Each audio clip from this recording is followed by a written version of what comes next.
Are zona României cu cel mai mare potențial pe care eu l-am văzut. Nici măcar nu eram entuziasmată de a veni la păile herculane.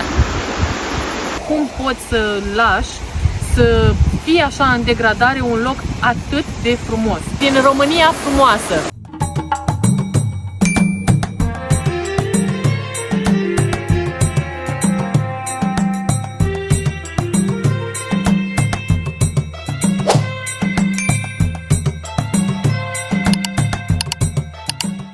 Bună dimineața din Oltenia! Astăzi avem un plan ambițios. Plecăm din Motru, orașul de baștină al lui Andrei, împreună cu mama și bunica lui, spre descoperirea a ceea ce era cândva locul de răsfăț al romanilor, al regilor, al împăraților. Mergem către băile herculane. Urmează să avem niște peisaje spectaculoase din această zonă deosebită a României și vă luăm cu noi. Așa că haideți cu noi la drum să începem și sper că v-ați abonat deja la canal, că o să-mi spuneți părerea voastră în comentarii și distribuiți cu toți prietenii acest videoclip. Și haideți să procedem! Bună ziua! Bună ziua! Poftiți, vă rog! Hai! Bună ziua! Ce faceți? Bună! Plecăm Bună la ziua! excursie! Pregătite de excursie? Da. Plecăm cu drag, ce drag este. Cu drag! Haideți, domnul șofer! Dați bice la trăsură. Dai indicații calului. Să vezi ce mai pupă babele, te duce prin satele alea de munte, Bănățel. Și o plimbare prin orașul Motru, așa de dimineață. E sâmbătă, uitați ce liber e. Trecem și pe lângă Ghiocela, the one and only. Am fost și eu aici, de câteva ori chiar. Și către Șovarna, de pe aici. Uite, GSM-ul la căprioară, am văzut fix aici a dat unul peste o căprioară, a sărit căprioara în sus. Ce povești frumoase mai ai, mai zine. Când plecaram noi la Baia. Mititei, vreau mititei, da. Unde mergem acum? Mergem înapoi în Banat, la dumneavoastră. Mergem înapoi în Banat, mi-e drag acolo, acolo e viața mea. Și eu cunosc tot limbajul și aș putea vorbi ca Miss Bănățeană. Deci acum urcăm muntele Godeanu, ajungem la Herculane, Da. și apoi coborâm pe Orșova și mergem la fisura Dunării, la capul Decebal. Ăla cu care se mentou. Erau harnici și fetele făceau aia curarea. Da. Am venit să cumperi mama lui Andrei niște cârnați, un mic popas. Viețuiesc, da. Bună ziua! O pereche așa sau două? Nu, nu mai... Vreau să vă zic că e așa de liniștită zona și peisajele sunt așa de frumoase.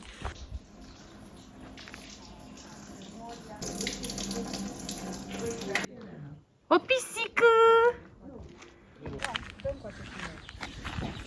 Și aici?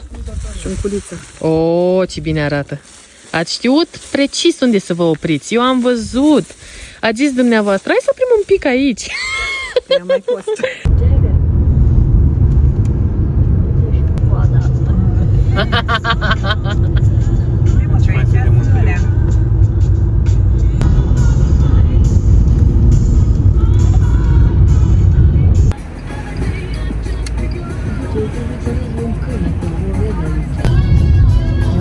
Dar traseul ăsta chiar e cel mai frumos.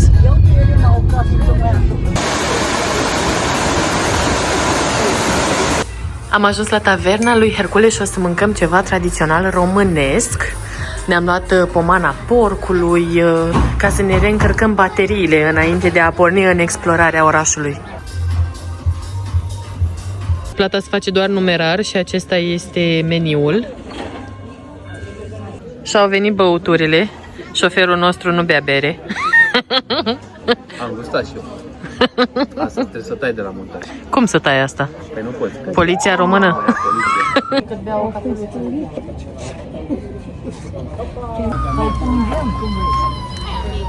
Mie mi-a plăcut ăla de smochine. Nu ia la nu ia eu. Mulțumim! Pomana porcului toată lumea, Andrei cu coastele, clasic, pentru că... Coaste cu Andrei.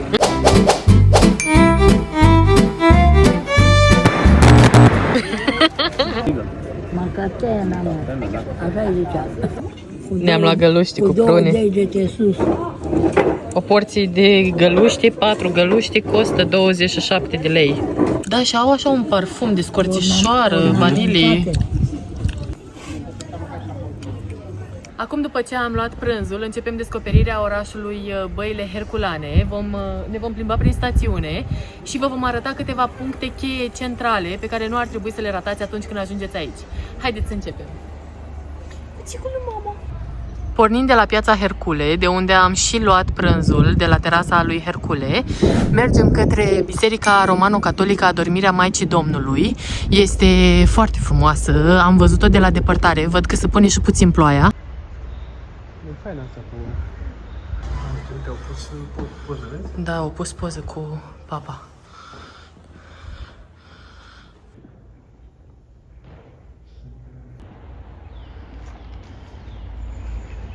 Da, mică, dar frumușită biserica. Cum e biserica? Mă, e mică, dar chiar e cochetă, foarte frumoasă. Și mi-a Da, plăcut da. că pe băncuțe are burețel să nu te doară fundul când stai. Ceea ce e un plus. Atunci când am început documentarea despre Băile Herculane, am rămas surprinsă de cât de înaintată este istoria lor și de cât de mulți ani oamenii, chiar romanii, veneau aici să se desfete și să aibă parte de o vacanță relaxantă și tămăduitoare în izvoarele termale de la Băile Herculane. Și haideți să vă povestesc un pic cum a fost istoria acestui loc și cum au pornit Băile Herculane, care este istoria extraordinară a acestei stațiuni, care a bucurat timp de mii de ani, aproape 2000 de ani peste 100 de ani, 130, a bucurat mii de oameni, milioane de oameni, atât cei săraci cât și cei bogați, atât regi, împărați cât și oameni de rând. Și haideți să vă povestesc. A venit Traian în 102 pentru că avea războaiele daco-romane de purtat cu Decebal, trebuiau să se lupte să își dovedească cine câștigă. Și așa cum știm cu toții, au câștigat romanii, Traian a câștigat în fața lui Decebal. Urmează să vizităm și astăzi statuia lui Decebal, pe care vreau să vă arăt și să-mi spuneți dacă vi se pare că Andrei seamănă cu Decebal, deși el neagă cu desăvârșire, dar mie mi se pare că este foarte evident asemănarea între cei doi. A venit Traian în Dacia, pe vremea respectivă era să zic România, a câștigat războiul și a înființat această așezare, Băile Herculane. Ceea ce se remarcă este chiar numele său, Băile Herculane, care vine tocmai de la Hercule, fiul lui Zeus și al unei pământene. Romanii erau influențați foarte mult de către greci și asta mi s-a părut foarte interesant. Romanii au văzut modelul grec, cum se relaxau grecii la spa, cum erau ei frumos la băile termale și au zis, mă, dar vrem și noi, mă! Vrem și noi să avem așa, să avem băi termale, dorim și noi să ne petrecem așa concediu. Așa că pe modelul grec, romanii au început să construiască aici băile termale, care erau foarte renumite, adică venea inclusiv, a venit și Marcus Aurelius cu mama sa aici, deci este o așezare care a început în 102, dar atestarea oficială este din 153, epoca noastră, ceea ce mie mi se pare fascinant. Sincer, este primul loc dintre toate locurile pe care le-am vizitat, în afară, bineînțeles, Petra și locuri care sunt minuni ale lumii, care are așa o mare vechime. Și acest orășel, această stațiune, nu este ca orice stațiune pe care am vizitat-o noi până acum, ci peste tot există semne ale civilizației timpurii. Există o plăcuță istorică cu tot felul de lupte, există o statuie, 2-3 cu Hercule, există statui cu Afrodita, aici s-au găsit foarte multe vestigii, apeducte, monezi care aveau chipul lui Decebal.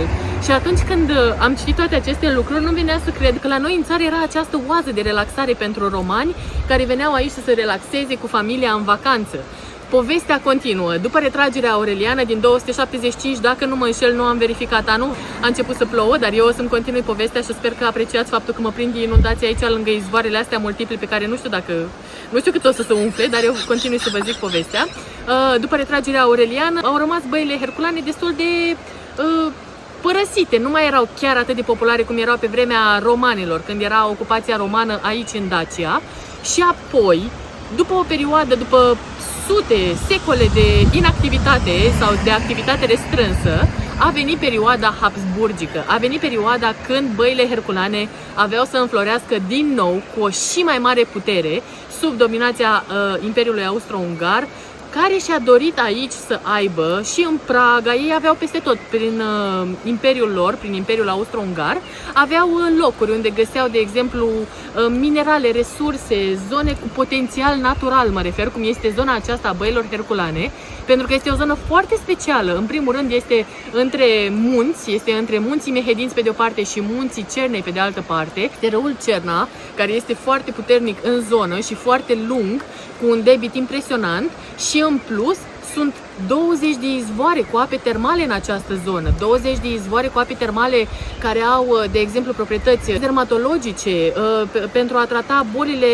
reumatism, articulații și toate celelalte. Am schimbat un pic cadru pentru că începuse cam tare ploaia și Franz Iosef, poate dacă v-ați uitat și voi pe TVR1, erau desenele cu prințesa Sisi. Prințesa Sisi era soția lui Franz Iosef.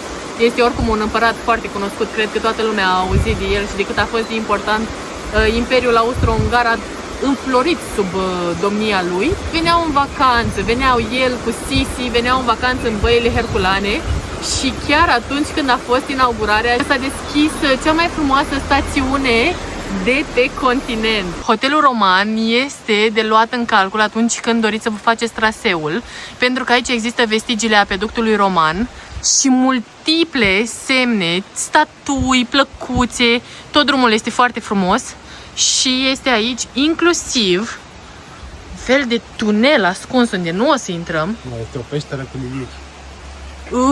Ce creepy arată. Lilieci protejați de lege. Vorbești serios? Da. Uite, arată și bebelușii de lilieci. Plouă, plouă, plouă peste inima mea. Am ajuns la izvorul lui Hercule, ți-am zis că pe aici e. Știu că e închis, na. 20 de izvoare, dar printre cele mai cunoscute sunt cele ale lui Hercule, Apollo, Higea și mai există unul al lui Iosif, foarte cunoscut. 7 sunt așa mai relevante. Nu. Și chiar aici, lângă acele cădițe pe care le-ați văzut, deci suntem chiar lângă Hotel Traian, lângă Hotel Roman, există aceste piscine naturale care sunt alimentate chiar de apa izvorului Hercule, care curge aici în mod natural. Apa este termală, este caldă, sulfuroasă, foarte bună, tămăduitoare pentru problemele de sănătate frecvente, reumatism, articulații. Este foarte, foarte sănătoasă și oamenii vin aici să stea. Noi am prins acum în luna aprilie la final și nu e nimeni, dar am putut să facem acest cadru. Zici că e apa din cadă. Un pic călui. Ar putea fi și mai caldă, nu? După standardele tale. Da. Cred că pentru tine e numai bună. Și așa arată zona din exterior. Nu dau zoom pentru că nu aș vrea să filmez oamenii, dar este o oază de relaxare. Băile sunt publice, este intrare gratuită. Lângă Hotelul Roman mai mergeți puțin în față. Nu sunt semnalizate, dar o să auziți susurul apei și puteți să vă orientați după această bogăție naturală. Chiar arată și mi se pare super tare. Sincer, dacă aveam costum de baie, nu cred că aș fi rezistat să nu mă bag. Mi se pare super, super tare.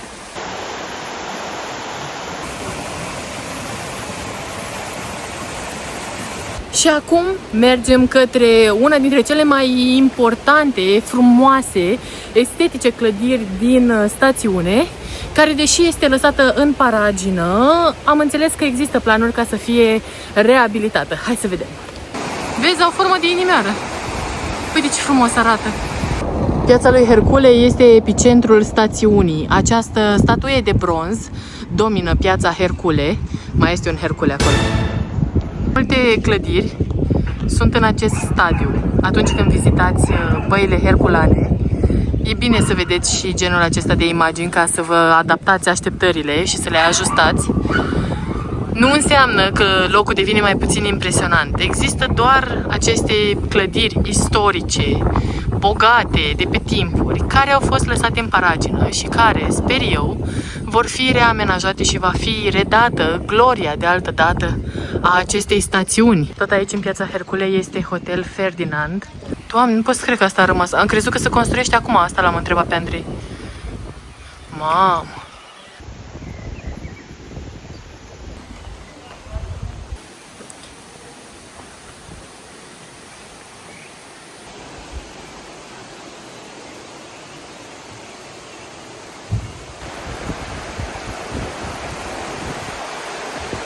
Vă zic sincer, am venit cu un altfel de așteptări, adică am fost impresionată pozitiv, chiar dacă sunt foarte multe clădiri, într-adevăr, care ar trebui reamenajate, există un potențial uriaș pentru această zonă.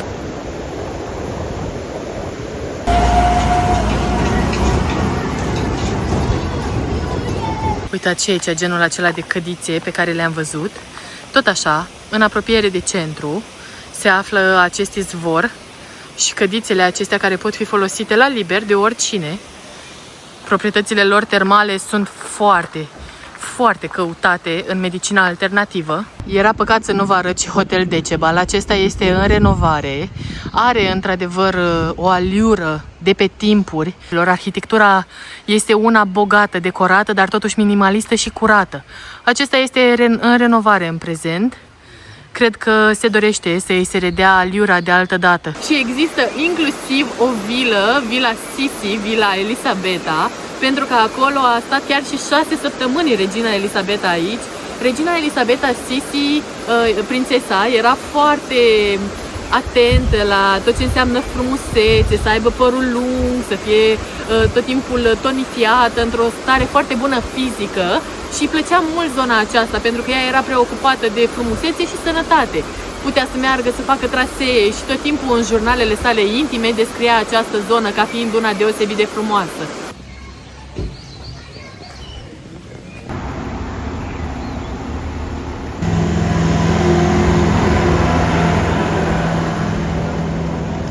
Un loc absolut revoltător, băile Neptun, băile imperiale austriece, băile care cândva erau destinate împăraților Imperiului Austro-Ungar, aristocrației și mai apoi au fost deschise pentru întreaga lume, indiferent de clasa socială din care provenea. Este un loc... Bansai, nu? Da, Bansai. Este un loc absolut debusolant. E revoltător cum s-a ajuns în acest punct. Deci nu înțeleg cum poți să lași să fie așa în degradare un loc atât de frumos.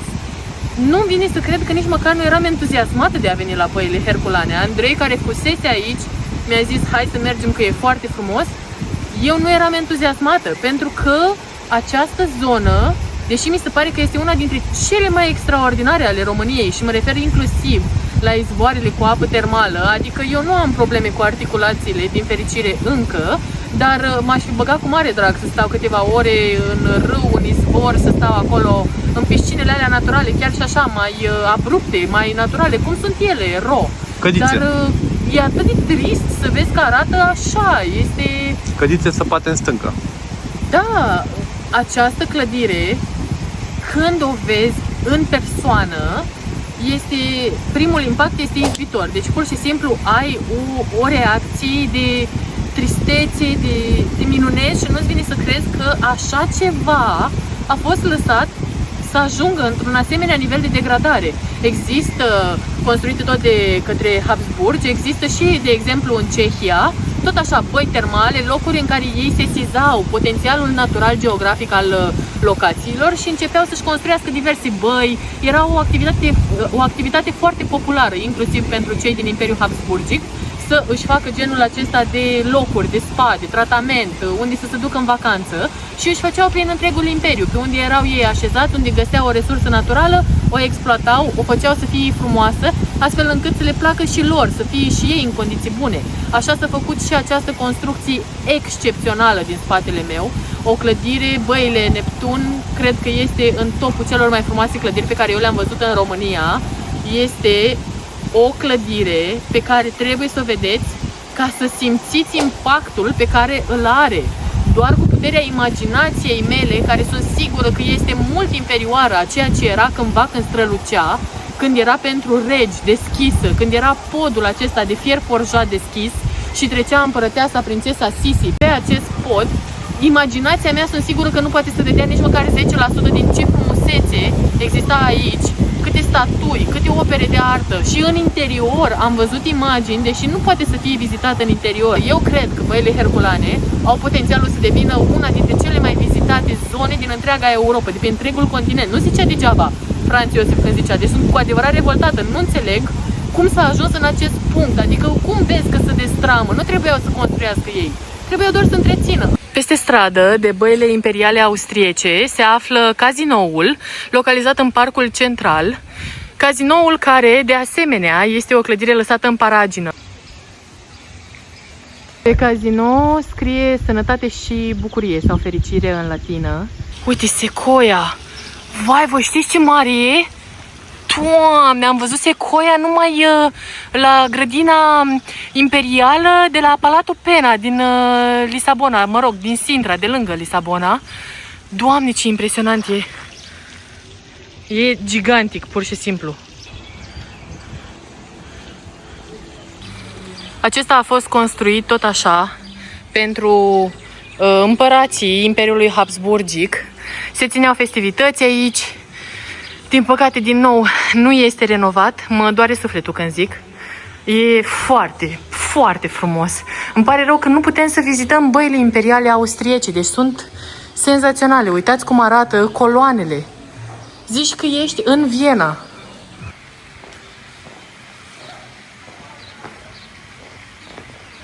Foarte, foarte trist.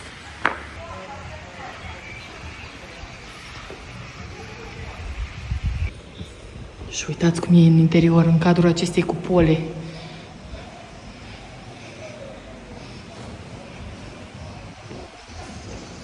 Aici e un rest, un bar casino.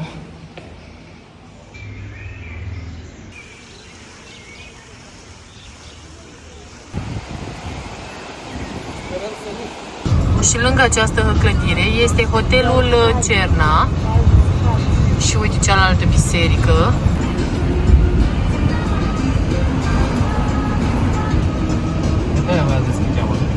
Nu știam că pe aici e orașul. Da, de aici e vorba. Uite cum arată versantul. Absolut senzațională imagine.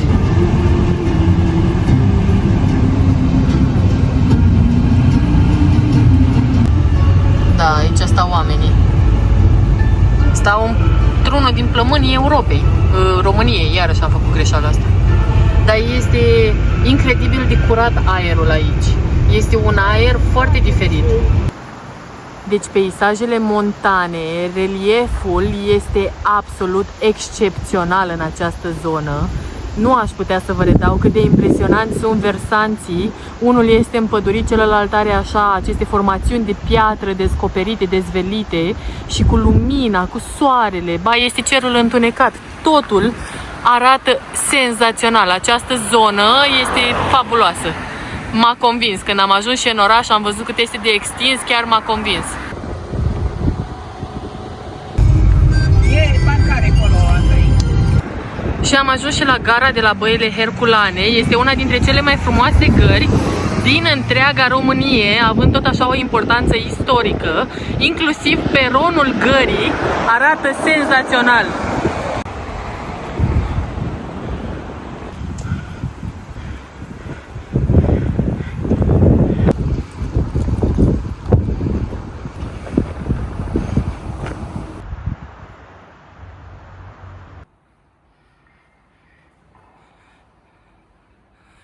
E foarte frumoasă.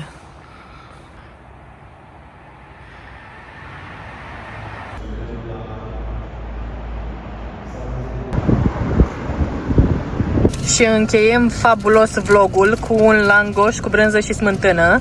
Sper că v-a plăcut videoclipul de astăzi și lăsați-mi părerea voastră mai jos cu mențiunea că orice subscribe contează și zi frumoasă!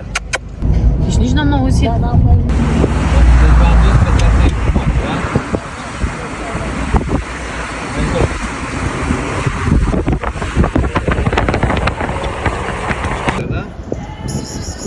Mă, veverițo, mă!